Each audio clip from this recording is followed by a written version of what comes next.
Hi everyone, it's Jaime Alejandro and this is the Arts Calling podcast, the place where I showcase hardworking, independent creatives in the literary, visual, and performing arts. I have a great conversation lined up for you today, but before I get to it, I just want to give you a quick reminder. Cruise Notes 2.0, my newsletter, is coming out once again today, the 10th. It is a Friday.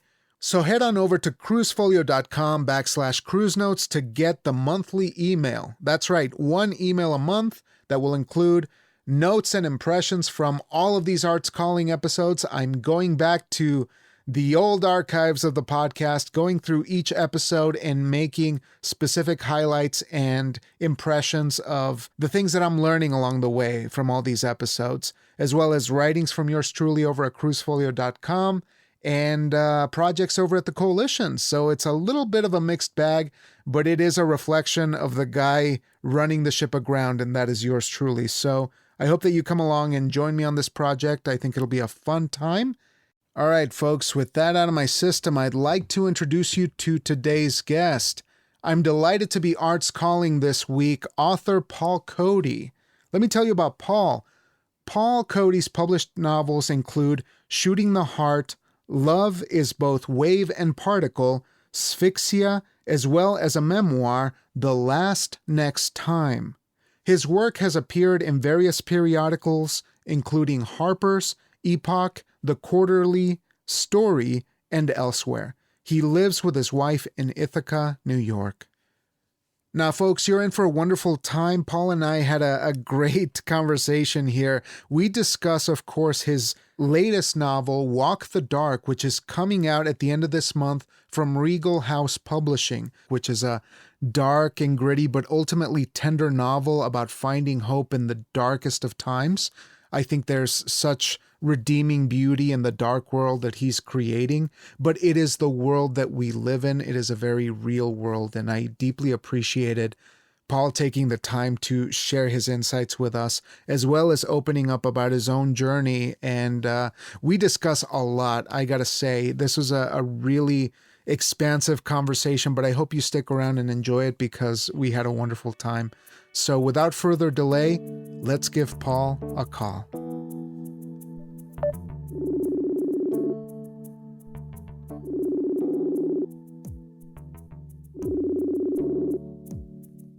Okay, thank you so much, Paul, for taking the time to join me today. How are you over there in your neck of the woods? I'm doing fine. We're enjoying sunny weather, which is unusual for upstate New York. And other than that, spring is not too far away, we hope and think. So all is well here. Wonderful to hear. So I'm really excited to get to talk to you about your latest work, Walk the Dark. But before we get to it, I'd like to check in a little bit with you and see if we could start at the beginning, maybe go back to the first times that you were discovering creativity. Do you remember what that was? It's hard to say when exactly, although I do remember vividly as a very young kid really loving books.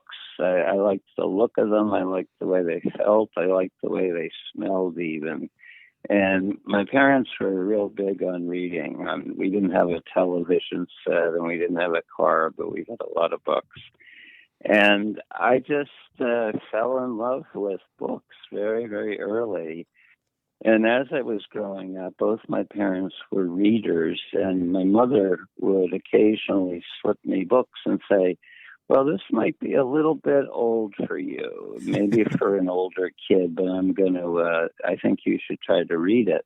And of course, I think she was being a little subtle and sly by getting me to read books, but a couple I remember in particular. One was Man-Child in the Promised Land by Claude Brown, about a kid growing up. It's a nonfiction book about a kid growing up in Harlem and dealing with, gunfire and heroin and poverty and racism. And it was just really powerful and eye-opening for me. I might have been, 10, 11 years old. And one other book she gave me was A Choice of Weapons by Gordon Parks, who at the time was a great photographer at Life magazine. and he went on to direct Shaft as well as some Oh, other movies. But his book was about, I believe he was the youngest of 15 kids growing up in the rural South. I don't know if it was Mississippi or Alabama or Georgia, but it was really extraordinary. And it was about his choice of how to deal with poverty and racism. And he chose art, he chose photography, he chose books, he chose movies. And I remember both those books having an enormous impact on me at a quite young age. Maybe I was 10, 11, 12, somewhere right. around there. But my mom was very attuned to that kind of stuff, and she got me going and kept me going. Right. And it seems that you yourself had an opportunity to make that choice yourself. There may have been some dark times during your life, and eventually you made your way back to art, to creativity, to that kind of expression. Could you set the stage a little bit as to what happened in your earlier years that you felt you had to overcome? There were some experiences that you mentioned that sort of set the stage for you to have to battle and return to a healthier version of yourself. Well, originally, when I was probably 13 or 14 when I first discovered alcohol and drugs, and this was in the 60s, late 60s, so it was very prevalent. It was easy to get a hold of alcohol and drugs. And I grew up in a fairly affluent suburb, but even though my family came from like the least affluent, most working class part of the city. And I had also something that I had experienced much earlier when I was 7 or 8. I was sexually abused by a neighbor kid. And I buried that so deep that I didn't even remember to recall it until 30 or 40 years later when a psychiatrist was doing this battery of tests. Wow. And it showed up everywhere, like in the ink blot tests and the Minnesota multiphasic tests. He tested me about 4 or 5 hours, and then he said, "You were sexually abused." And I said, No, I wasn't. And he said, "Look at your answer to this, look at your answer to this, look at," and everything about it was about sexual violation. And I said to him, "Wait a minute, maybe there was this thing with a neighbor kid who was 4 or 5 years older than me. I was maybe 7 or 8. And essentially he raped me. And it happened 3 or 4 times. And then I just sort of ran away from it. And never told anybody until I was in my 40s and very depressed and in a local psychiatric unit. And suddenly I discovered it, and it like explains so many things. And I thought also, he said, "What do you write? What are your books about?" And I said, "Well, my first book is called The Stolen Child, and it's about a boy who gets abducted by a pedophile." And it was like, duh, how could I not have seen that? How could I not have connected those things? And yet I had buried it so deeply, the only way it could come out in a way was unconsciously through my writing. That's an incredible realization, and it's one of those things that I imagine informed a lot of your actions earlier on. But maybe it felt like you were operating from a place of not knowing, a place of desperation that you couldn't name, and so that led you down a darker path for a time. Is that correct? With Yeah, I the mean, drinking. basically from, I would say, 13, 14, 15, I discovered alcohol and drugs, and very quickly, I'd say by the age of 16, I was a full-blown alcoholic and drug addict. And it was mostly prescription drugs that I could get my hands on and beer and wine and various things. But I just really got lost pretty badly in alcohol and drug addiction. I barely graduated from high school. I think I graduated in the bottom 10% of my high school class.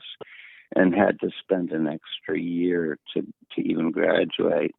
And then I more or less spent 5 or 6 years just absolutely lost in this haze of booze and drugs. I worked here and there as a house painter. I did various labor jobs to make money, all of which I spent on alcohol and drugs. And at a certain point when I think I was 22, I was brought to a local emergency room at a hospital. And at the emergency room, I very stupidly punched a doctor. And it wasn't much of a punch because I was a scrawny little kid who I probably weighed 130 pounds. But because of that, it's not a good idea to punch doctors in emergency rooms.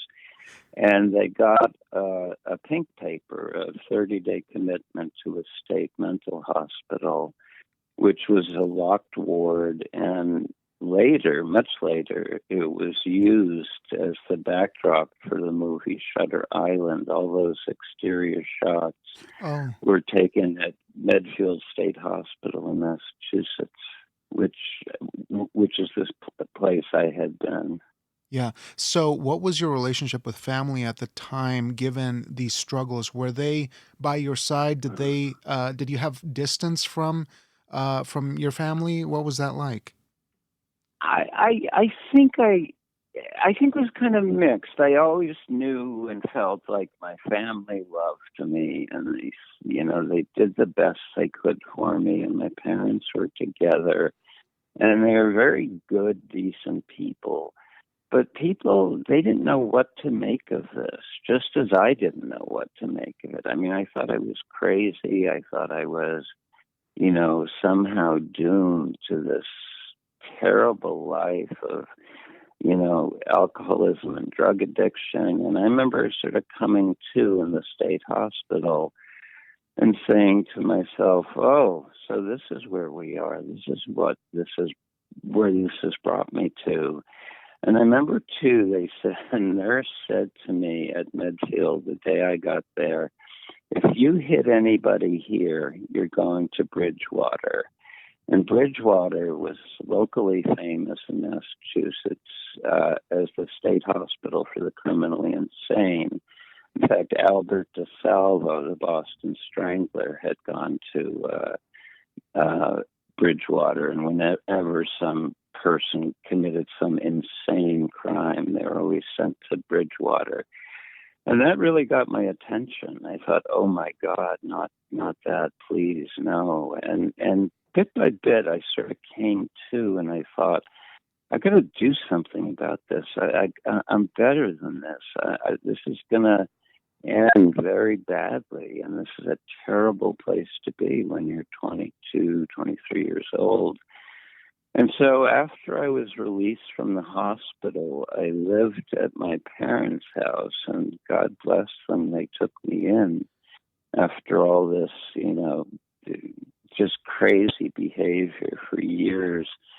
And I went to college when I believe I was 24, and I started going to AA, and I got straight and sober, and my life changed hugely, dramatically. It went from this really dark, awful, suicidal behavior in place. And suddenly I could go to college, and I loved it because I had always been a reader. I had read a ton of books, and I was an English major, and I suddenly, it was like going from night to day. It's like someone flipped the lights on, and I could read and write and get patted on the back for it. And it gave me direction, it gave me structure. And the whole act of reading and writing for me was always enormous.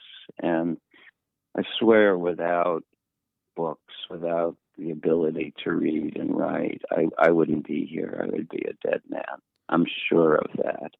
And for me, it was almost like a religion that saved my life. Mm. Was there religion around the family, or something that you felt was an anchor at some point in time in your life, like perhaps you had replaced your, perhaps if there was an affinity for religion, replace that with books? Well, it was interesting because my parents are both very serious Catholics, and both of them had been involved in the Catholic worker movement in the late 1940s and early 1950s. And that was this really left-leaning place. They called themselves Fools for Christ. Mm. And they set up houses of hospitality in the inner city. And they started out in the Bowery, and this woman named Dorothy Day, who later became very famous, started this with a guy named Peter Morin, and it spread, and it's still going today, and they still have houses of hospitality, and they take in anybody and everybody. And so my parents always had this very powerful sense of social justice. That, you really had to do something good. It wasn't about money. It wasn't about materialism. It was about social justice and fairness and, a real basic Christianity that wasn't the usual oppressive, don't do this, don't do that. It's like, what can you do for those who are less fortunate than you? Yeah. And so I always had that. I appreciate you sharing that because it makes me feel like it might have been counter to what popular opinion might have been at that time. It just strikes me, and perhaps I'm not too well versed in the social history of the time, but it seems like back in those days, folks were more likely to turn a blind eye to the things that weren't that looked unseemly, that might have maybe tainted perspective. And so I guess I was mostly curious about what that social expectation was for your family, if you felt like you had to maintain some kind of standard of what the family was supposed to be. But it seems like your parents were pretty open at that time period, which strikes me as a surprise. Yeah, they were pretty different in a lot of ways because the city, Newton, is, a lot of people had a lot of money, and we didn't have a car, we didn't have a TV, we had food to eat, and both my parents worked a lot. And they always told us, and sort of, by example, they worked, they tried to do the right things. I remember each year for Christmas or Thanksgiving, my parents would invite guys who had been conscientious objectors against the war in Vietnam, and they would have these guys over to our house for dinner for Thanksgiving and Christmas. And it really, it was like my parents, without preaching to us or trying to, bang these ideals into our head, exposed us to stuff that was really different. My parents admired somebody who would have the courage to say, I'm not going to fight in the war. I don't believe in war. I don't believe in killing. And these guys instead were serving in hospitals and places like that, and food kitchens, and doing alternative service. And that was very much in the air in my family, and in this whole crazy milieu of the late 60s and 70s, when it seemed like the world was exploding, and these horrible assassinations in the war in Vietnam and civil rights were really burning hot. And so it was something I was very much aware of from an early age. And I guess at certain times I lost touch with it because of my alcoholism and drug addiction, but it was something that was always there. And I was always aware of it, that you should try to practice kindness. You should try to practice charity. I mean, not in the faith, hope, charity in that sense, that you should try to do good in the world and make the world a little kinder, a little more gentle, a little more tolerant. and those are really big things to me Yeah. when I was young, and I guess I carried it through, even once I was getting straight and sober and going to school. Yeah, and it is definitely a commendable thing. And I have a question about the second chapter of your life here, because as you become sober and you start getting back on your feet, you begin this trajectory to become an educator, if I'm not mistaken. So I'd like you to maybe talk a Yeah, little bit about that and how you made your way into serving a lot of underserved communities with art, with literature. Maybe you can elaborate a little bit, and then we'll get to talking about your writing, because I think that's going to be a good segue. yeah, that's good and that's interesting.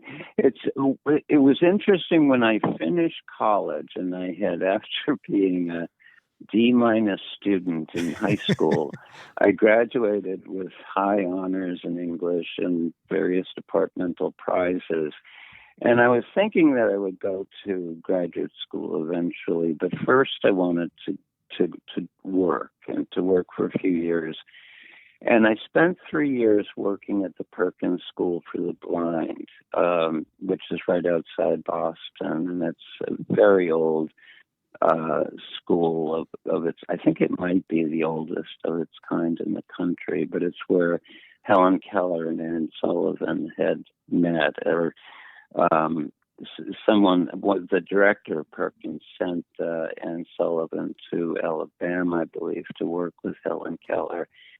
And I worked there for 3 years, and I didn't make a lot of money, but I loved the work. And the kids I worked with were mostly teenagers.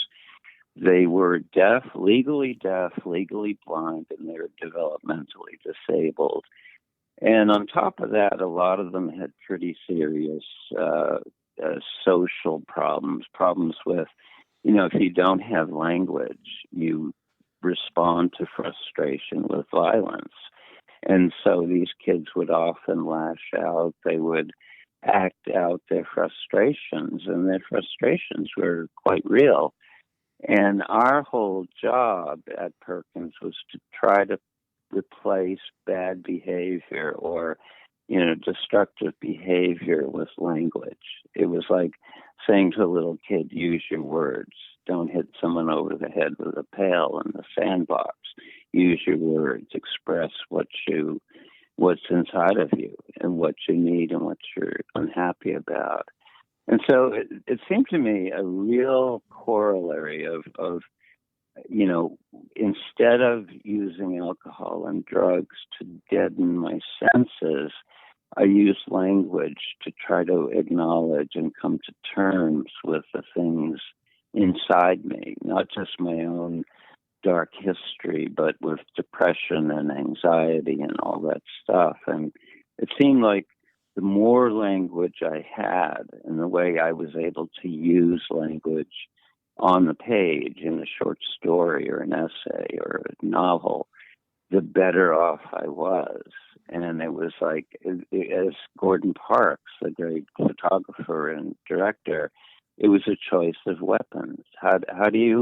What tools are you going to use to get through the world and to communicate what's inside of you to other people and to the world in general? And I think it was just being able to articulate that and to come to terms with it in this real basic way. Because a lot of these kids I was working with, they might have been 15, 16. They had the bodies of adults, but they were, at a sort of intellectual age of, 5 or 6 or 7. And they hadn't had much language. And so we would teach them sign language, and we would teach them to sign certain things. Like if they were sitting there and they were really hungry or needed to go to the bathroom or didn't feel good, instead of knocking over a chair or a bookcase to get people's attention, they could tap you on the shoulder and sign, I need the bathroom, or I need something to eat, or my head hurts. And if they were able to do that, they could have a much more constructive way in the world and in a given situation because they could articulate it. And that was sort of on a very basic level, but it sort of started with that and went all the way up to, writing literary novels later as I grew older and as I read more and more and more and read really good, challenging novels and plays and poems. So there was a really deep, profound sense that the ability to have a voice, to be able to give voice to what's inside you, was enormously important. You couldn't underestimate how important it was.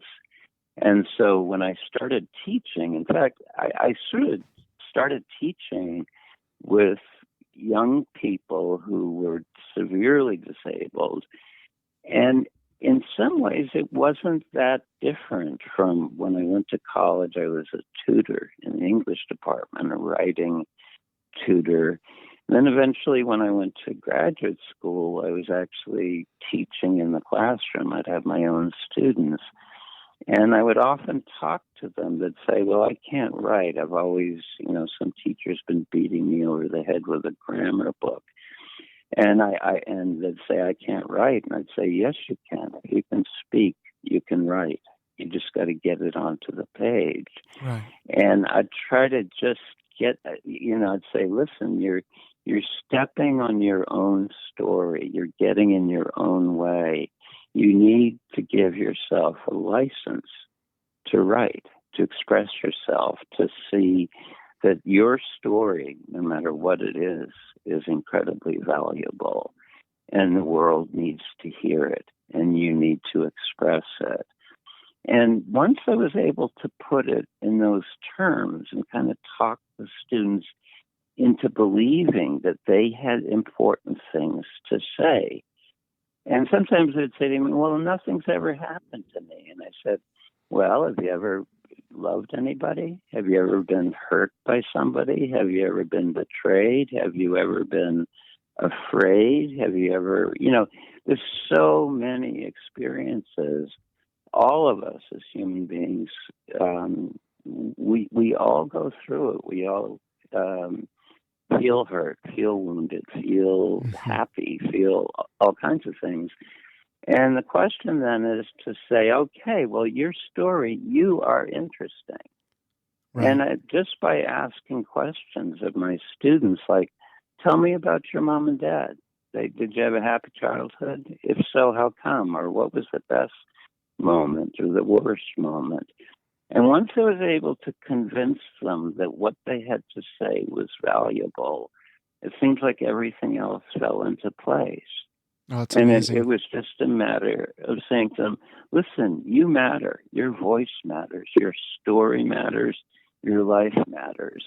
And you have to really begin to believe that. And I'd say, even if you don't believe it, fake it till you make it, as they used to say in AA. And just trust me on this. Just do it. And they usually did. And they were usually kind of amazed at themselves. And for me, it was just enormously moving and gratifying to sort of help them find their own voice. That's and wonderful that to seemed hear. To me, it was just, for me, it was just, that's what teaching is about. That's just an incredible sentiment to pass on to future generations of creative folks and storytellers, that they have a possibility to share their own story and contribute in that way. But let's talk about your latest work. And I'd like you to tell me a bit about the protagonist. We have Oliver Curtin, who is carrying a burden for something that he committed when he was a young man. And so I'd like you to tell me a little bit more about this story, Walk the Dark. Set the stage for me on what we have to look forward to. Well, it's a novel about a guy who is in his late 40s, and he grew up with his mom was a sex worker, and she had Oliver, the boy, when she was like 16 years old, and never knew who the father was. They lived very much on the edge of, poverty, of degradation, of selling, being forced to sell your body to make a living. And so they were bouncing around from, house to house or apartment to apartment. And the mother became a serious alcoholic and drug user. And she loves her son, Oliver, but she's really unreliable. She becomes different people at different times when she's drunk or she's using heroin or crack or cocaine or whatever. She is a different person, even though she loves her son and he knows it, but she's completely unreliable. So he basically grows up in this really, really difficult, almost loveless environment where different men would come in and out of the life, the apartment, and he basically became kind of invisible. But he also started using alcohol and drugs very early, probably when he was 8 or 9. And he didn't go to school. His mother somehow filled out papers that she would educate him. So he grows up basically in this intense isolation. And in the present of the novel, he's in a maximum security prison, finishing the last part of a 25 years to life sentence for a crime he committed at 17. He committed murder when he was 17 years old.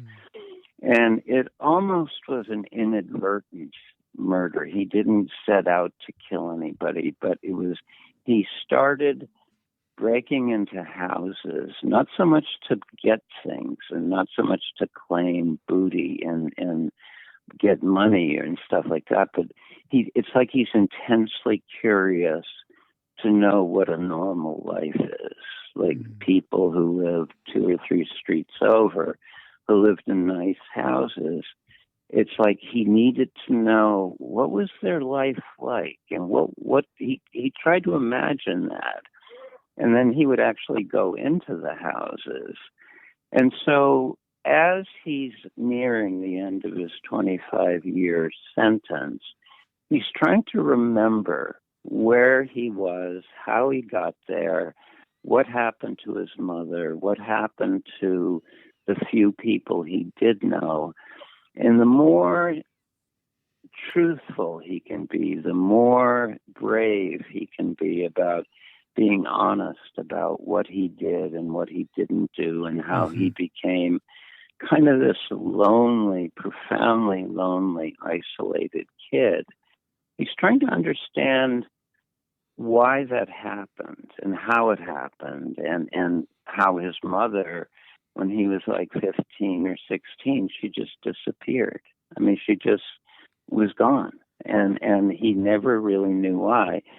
But it's like until he can understand and come to terms with his history and his childhood and his early years, he can't, in a way, find redemption. He can't basically clear his conscience and become a full human being until he really engages with remembering and almost reliving his past. Right. So there's two narratives, the one in the present in this maximum security prison, which is Auburn Prison, where I taught for 2 years while I was teaching college. It's the life he lives day to day in the maximum security prison, but it's also the life that he's remembering from this far back as, when he was 3 or 4 or 5 years old. And the two move forward in kind of concert with each other. And if he's able to come to terms honestly and deeply and in a fully engaged way with what happened to him and why it happened, Uh-huh. then he, in a way, won't be ready to go into the world. And that even if he does get parole, and there's every reason to think he will get parole, what is life going to be like out there? I mean, he's never basically been in the world except for, this very narrow, limited, almost claustrophobic world that he lived in with his mother, to this really claustrophobic world in a maximum security prison. And so the two go together, and it's a way for him to try to come to terms with what happened and how he can kind of make amends for it, or how he can redeem himself. And in a way, it goes back to that thing I mentioned earlier, that if you're able to articulate where you were, where you came from, what happened to you, if you realize that your life is worth remembering and writing about, then maybe you can be in the world. Maybe you can be fully human again. Maybe you can reclaim your humanity and your place in the world, in the larger world. Wonderful. So I'd like to ask you something in terms of a technical concern here of constructing this story, because the way you describe it, it does sound like a very emphatic take on the prisoner experience. It does sound like you've put a lot of consideration into humanizing and making sure that these people in the story are well conceived. But my question to you is, how do you go about reconciling what some might consider the more sensational or lurid passages of the story that are obviously inherent to the character, and how do you try to manage that balance of making sure that this story is presented in a way that is not gratuitous, but rather informing the choices that this character is making throughout the journey? That's a great question, and it's something that's always preoccupied me throughout my writing. I very often write about people who are on the margins of society, alcoholics and drug addicts, and people who are, labeled crazy. Because I spent time on psychiatric wards, and I taught for 2 years in a maximum security prison. And one of the reasons I did that was partly my life was so good. I was at college, I was teaching college. I had 2 kids. I had published books.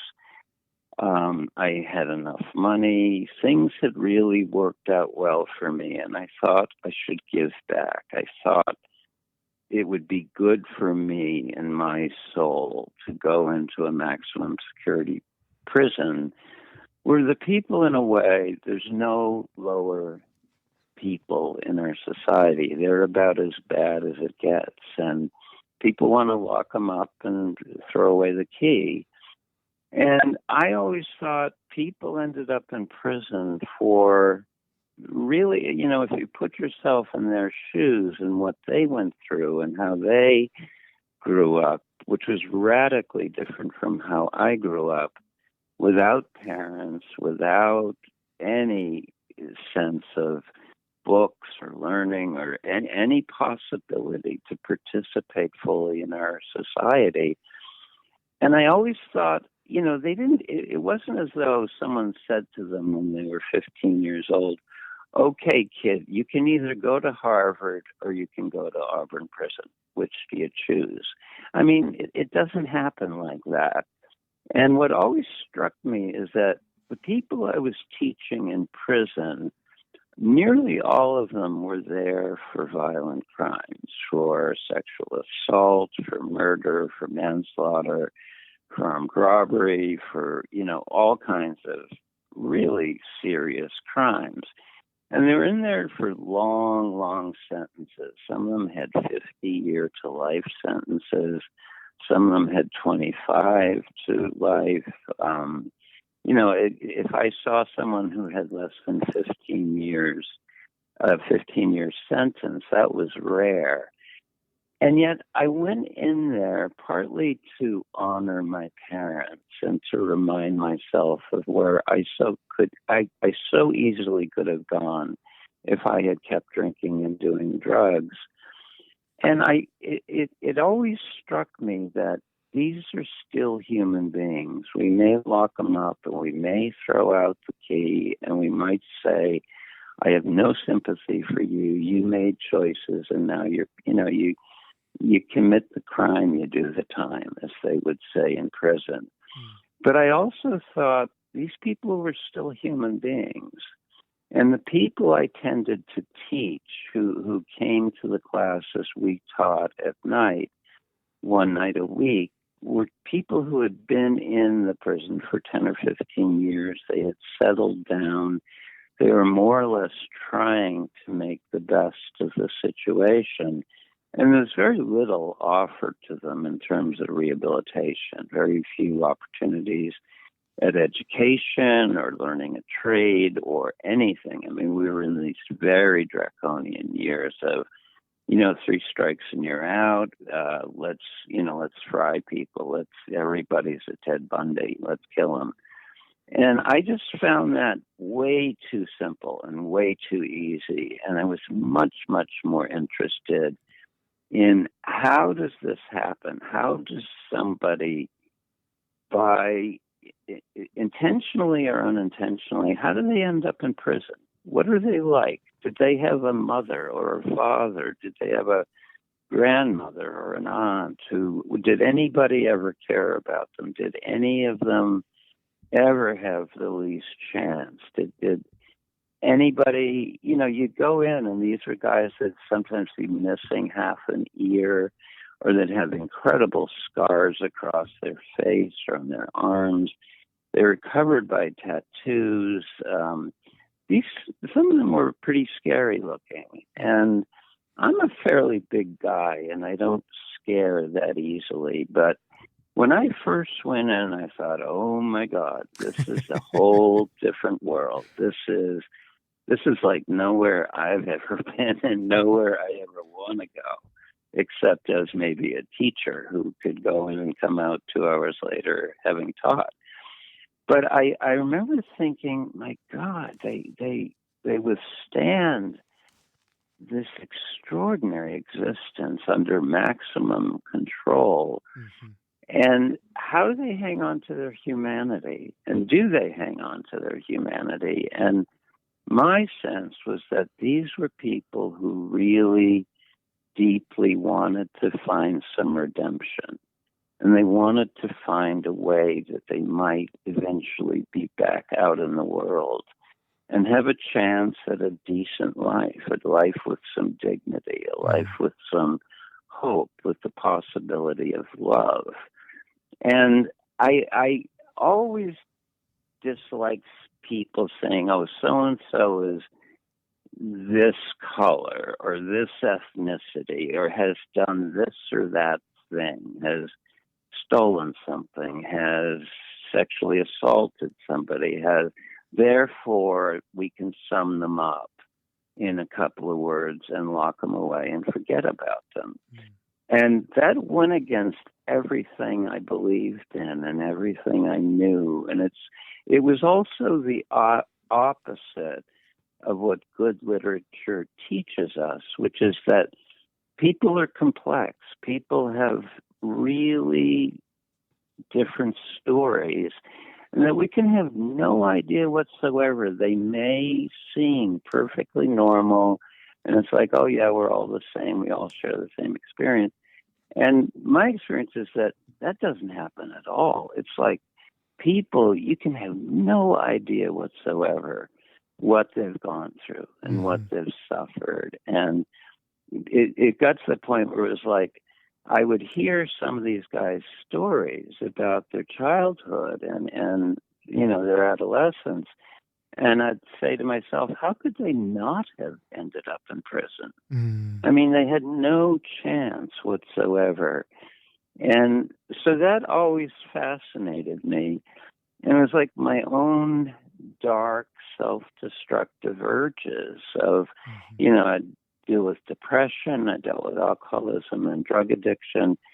And I came very, very close at times. I could so easily have been busted and sent to prison. And I was a fairly articulate white guy growing up in a pretty nice suburb where, people weren't shooting people. People weren't hustling in the streets. People weren't, having knife fights or gunfights. People weren't worried about, living out in the streets and getting robbed and getting subjected to incredible violence and violation and all that stuff. And so it became for me this idea of finding their humanity and tapping into their humanity and using literature and poetry and saying, okay, let's sit down and we're gonna look at these things. We're gonna read stuff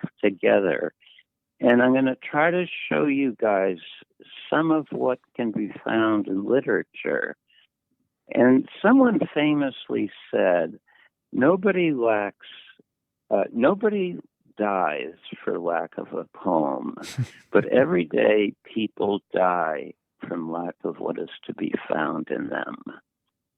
In other words, what can be found in poetry is truth, is beauty, is lucidity, is clarity, is honesty. And those things really are lacking in so many of our lives. And though nobody, a poem isn't going to fill your belly, but a poem can potentially, if you spend time with it, it can fill your soul. It can let you know what other people see and feel. And it also can make you realize you're not alone. Other people have struggled. Other people have gone through really, really difficult, painful things. And they've survived. Many of them have survived. And many have not survived. But, there's hope. If you have a working brain, if you're alive, if you can somehow cultivate your own voice and your own sense that you matter, that your story matters, that your voice matters, then that can be the difference between life and death. That's wonderful. And and I really think it's that important. So this is a beautiful comment here. I just have two more questions to be mindful of your time here, but if we could talk about the technical aspect of Walk the Dark, could you share some of the things that you were trying to figure out technically after 7 books? You've written several books. You're quite prolific there. As you're getting to Walk the Dark, what were some technical things that you were trying to parse through or overcome as a writer as you were tackling this particular novel? Well, for me, it's always a little bit of a mystery.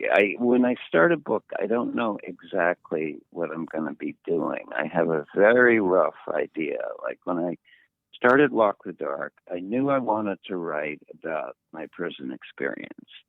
And I knew I wanted to write something from the point of view of somebody who's a prisoner, somebody who's in there. Because I not only spent a fair amount of time with these guys, I was always really curious about what their days were like. And so I was interested in exploring that. But I also needed something in the present of the novel that would be, it's like, what's at stake here for the character? What do they need to get or lose or stand to get or lose? And so for me, it was a way I had to figure out, how do I manage both the present of the novel as this guy is in his last days in the prison, and how do I work that into the sense of where he was when he was 5 years old or 7 years old or 10 years old, and what was his relationship with his mother, and did any one particular thing make him end up committing a murder? And in a way it wasn't, but I needed to figure out how I could incorporate both those threads. And for me, it's often like A novel is this ball of or this thread that's going through a thicket of foliage, say, and I need to, find my way through the thickets of branches and leaves, and I don't know exactly where I'm going. But if I hold on to this thread and follow it where it wants to go and be attuned to that at the same time, I can usually find my way in and through all the unknowns. It's just that I once I figured out, okay, I need to do this guy in flashbacks in the past, looking back at his childhood and things that happened to him. And if I can also have him moving forward toward his last days in the prison, and if I can somehow weave those together, I should be okay. And that's sort of about all I know. And after that, it's just this blind faith that if I'm honest with myself and with the material I'm working with, I can usually find a way through. It's not always easy, and I lose my way, and I can get really lost sometimes in my narrative. But as long as I have a thread that I can hold on to, and it's a very slender thread, but if I can hold on to that and be aware of it at all times, then most of the time I'll be okay. Oh, that's beautiful. Now, one more question here for you, and I'm sort of intrigued by this, but also believe that it's a big concern because, as I mentioned earlier, we as a society have a tendency to sweep folks and entire communities under the rug. And so I'm curious what you would say to somebody who is more interested in turning a blind eye to the underserved communities, the communities that are suffering right now, whether it's in larger cities or perhaps the folks who are less fortunate, who rarely get any visibility. What would you say to somebody to consider reading this type of work and experience a new perspective? Well, there's the old saw that, a liberal is a conservative who's been arrested, and a conservative is a liberal who's been mugged.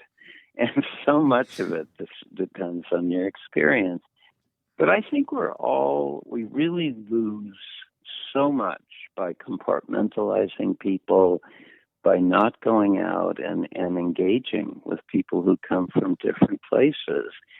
And I would really encourage people, go work in a food kitchen, go volunteer at an old folks home, go read to the blind, go do something that's counterintuitive. And I think once you meet people who are from very different backgrounds from you, you may be surprised. You probably will be surprised. And it's an act of empathy, of radical empathy, of saying, okay, what do we share? We're human. We're both human beings, and yet we seem to come from different planets. And how do you throw bridges or even threads across these chasms of, name calling and rancor and hatred? There's just so much of that. And it's I would really encourage people. I think reading books is an act of empathy. It's you're looking through somebody else's eyes at the world. And I would take it a step beyond that. Is go make a point of finding people who are different than you, who come from different places or have different kinds of names or just are from radically different places. And it's so enriching to come across other people and to be continually surprised by who these people are, what they're like, that they're so much like me in so many ways. Both when I was, teaching at an Ivy League university and when I was teaching at a maximum security prison, it's surprising how undifferent these people are in so many ways. I mean, they have much more in common than one would think. And I really find that just being able to step outside your own comfort zone and try to engage in whatever way you possibly can, and just, putting yourself out there and sort of reaching out and seeing what and how people respond. And for me, it's a question of, I'm continually surprised by people. I meet someone, I think, oh, they're going to be like this or that or that. And I never get it right. I'm always wrong. And that's part of the delight of it, that to be surprised and see how incredibly rich and varied human experience is. And finally, I think that's why I write. And that's why I hope people will read, just so we can know somebody else's pain or somebody else's hope or fear or joy. And those are the things, I think, that enlarge our souls. They make us deeper, better human beings. And I think, finally, that's maybe the major reason why I write. Oh, that's a beautiful, humane note to end on. So, Paul, I want to thank you so much for taking the time to chat with me, for this brilliant work that you're putting out into the world, and for serving, which is something that we could all try to do a little bit more in our lives and try to make our communities better. So I just want to say thank you. It's been a real pleasure, and I do hope that we get to chat again. And I want to congratulate you on the work. I want to thank you.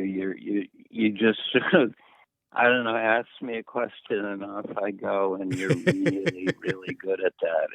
It's a lot harder to do that than people realize, because I've been on the other end interviewing people, and you're good. You're really I appreciate it. I just got to set you up. I gotta do the layup, right?